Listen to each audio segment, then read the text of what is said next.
أعوذ بالله من الشيطان الرجيم. فإذا نفخ في الصور نفخة واحدة وحملت الأرض والجبال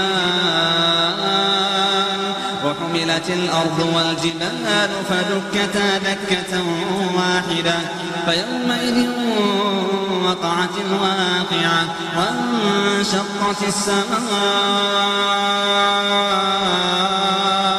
وانشقت السماء فهي يومئذ واهية والملك على أرجائها ويحمل عرش ربك فوقهم يومئذ ثمانية يومئذ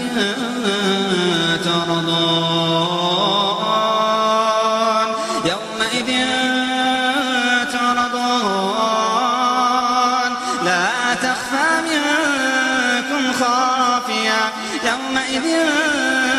تعرضون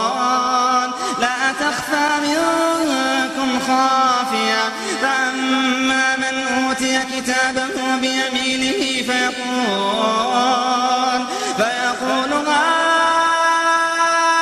هاؤم اقرءوا كتابيه إني ظننت أني ملاق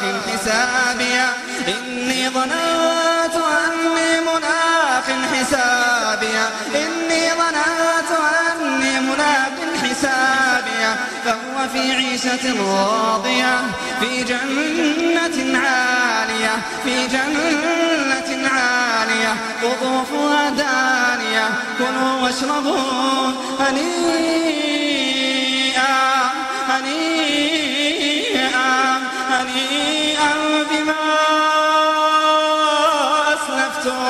هنيئا بما أسلفتم في الأيام الخالية وأما من أوتي كتابه بشماله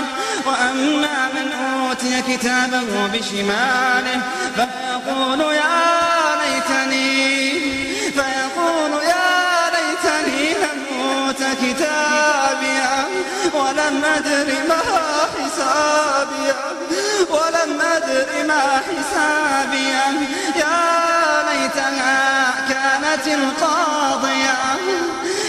ليتها كانت القاضية ما أغنى عني مالية هلك عني سلطانية خذوه فغلوه ثم الجحيم صلوه ثم في سلسلة ذرعها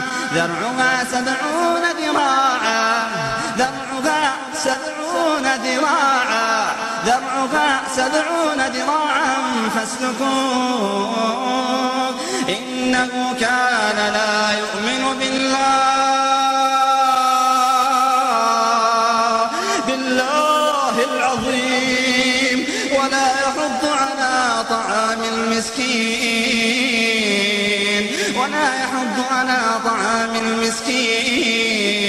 فليس له اليوم هاهنا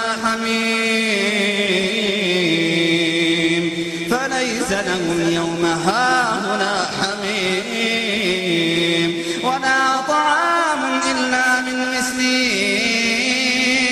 لا يأكله